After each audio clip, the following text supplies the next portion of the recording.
ನಮ್ಮ ಹೆಸರು ಮಂಜುನಾಥ್ ಅಂತ, ನಮ್ಮ ವೈಫ್ ಹೆಸರು ಸೌಮ್ಯ ಅಂತ. ನಾವು 8ನೇ ಮೈಲಿಯಿಂದ ಬಂದಿದ್ದೀವಿ. ನಾವು ಇಲ್ಲಿಗೆ ಲಾಸ್ಟ್ ಅಕ್ಟೋಬರಿಂದ ಸ್ಟಾರ್ಟ್ ಮಾಡಿತ್ತು. 21 ವಾರ ಕಂಪ್ಲೀಟ್ ಆಗಿದೆ. ಇವತ್ತು ಹೋಮ ಇತ್ತು, ಹೋಮ ಮಾಡಿದ್ದೀವಿ. ನಮ್ಮದು ಪಾಪ ಕರ್ಮ ಏನಿದೆ ಅದು ಕಳೀಲಿ ಅಂತ ಹೇಳ್ಬಿಟ್ಟು ಇವತ್ತು ಹೋಮಗೆ ಬಂದಿದ್ದೀವಿ. 21 ವೀಕ್ಸ್ ಕಂಪ್ಲೀಟ್ ಆಗಿದೆ. ನಾವು ಇಲ್ಲಿಗೆ ಬಂದಮೇಲೆ ನಮಗೆ ತುಂಬ ಪಾಸಿಟಿವ್ ಎನರ್ಜಿ ಸಿಕ್ಕಿದೆ.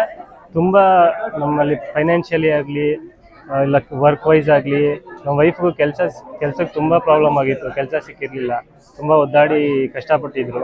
ಇಲ್ಲಿಗೆ ಬಂದು 1 ಮಂತಿಗೆ ನಮಗೆ ಪಾಸಿಟಿವ್ ರಿಸಲ್ಟ್ ಸಿಕ್ತು, ಕೆಲಸನೂ ಸಿಕ್ತು. ಒಳ್ಳೆ ಕಂಪ್ನೀಲಿ ಹೋಗ್ತಾ ಇದ್ದಾರೆ, ಒಳ್ಳೆ ಸ್ಯಾಲ್ರಿ ಸಿಕ್ಕಿದೆ. ನಮಗೂ ಅಷ್ಟೇ ಫೈನಾನ್ಷಿಯಲಿ ತುಂಬ ಕಷ್ಟದಲ್ಲಿದ್ರಿ. ಇಲ್ಲಿಗೆ ಬಂದಮೇಲೆ ತುಂಬ ಒಳ್ಳೆಯದಾಗಿದೆ. ದಯವಿಟ್ಟು ಇಲ್ಲಿಗೆ ಕಷ್ಟ ಇರೋರು ಯಾರೇ ಇದ್ದರೂ ಇಲ್ಲಿಗೆ ಬನ್ನಿ, ರಾಯರ ಹತ್ರ ಬೇಡ್ಕೊಳ್ಳಿ, ಒಳ್ಳೆತನದಲ್ಲಿ ಬೇಡ್ಕೊಳ್ಳಿ. ಬರೀ ದುಡ್ಡು ಕೊಡಿ, ಕಾಸು ಕೊಡಿ ಅಂತ ಬೇಡ್ಕೊಂಬಿಡಿ, ಭಕ್ತಿಯಿಂದ ಬೇಡ್ಕೊಳ್ಳಿ. ಭಕ್ತಿಯಿಂದ ಬೇಡ್ಕೊಟ್ರೆ ದೇವರು ಖಂಡಿತ ವರ ಕೊಡ್ತಾರೆ. ಖಂಡಿತ ಇಲ್ಲಿ ಶಕ್ತಿ ಇದೆ, 100% ಶಕ್ತಿ ಇದೆ. ದಯವಿಟ್ಟು ಬನ್ನಿ, ಕಷ್ಟ ಇರೋರು ಕಷ್ಟ ತೀರುತ್ತೆ.